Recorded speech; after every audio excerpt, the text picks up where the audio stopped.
Buongiorno a tutti, buon martedì 10 di settembre, sempre qua dall'ufficio associazione Noi Credevamo alla Banca Popolare di Vicenza.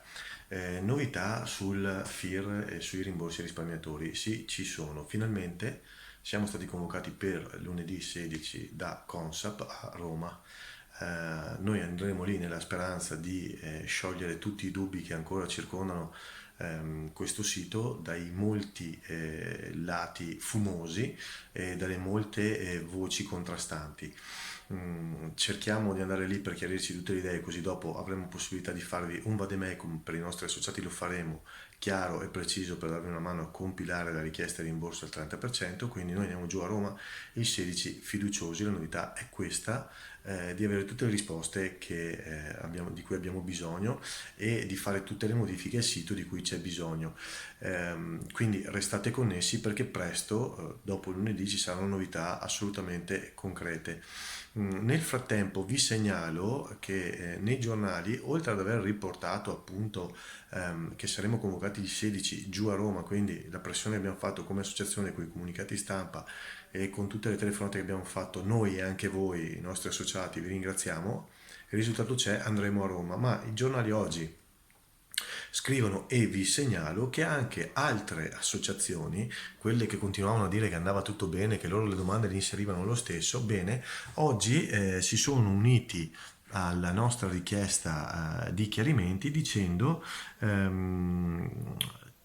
ci sono problemi interpretativi, c'è bisogno di qualche chiarimento. Ecco, finalmente anche le altre associazioni che continuano a gridare in televisione che tutto va bene, che loro le domande le inseriscono, finalmente ammettono la verità. Aggiungono dopo, ma noi andiamo comunque avanti dato che abbiamo chiesto per tempo i documenti necessari a intesa. Gli aspetti tecnici credo si potranno risolvere. Ecco, tra il credo si potranno risolvere e il verranno risolti c'è un mare in mezzo, anche perché vi sottolineo questa cosa e quindi noi coerentemente stiamo ancora fermi con le domande, a differenza di questa gente qua. Noi coerentemente vi diciamo, fate attenzione perché la domanda nel momento in cui viene sbagliata, viene rigettata, non c'è una possibilità di ricorso specifica. Quindi aspettate ancora qualche giorno, lunedì avremo novità, fate molta attenzione, nel frattempo chiedete i documenti a intesa, il modulo è sul nostro sito, lo ribadisco ancora una volta, fate attenzione anche a tutte queste associazioni che si svegliano poi quando ormai il sole è alto, no? A dire sì è vero qualche problema c'è, tanto la domanda inserita è la vostra e se va male i problemi di chi sono?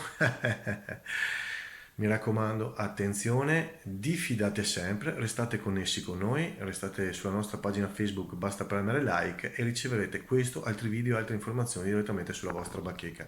Grazie ancora e buona giornata.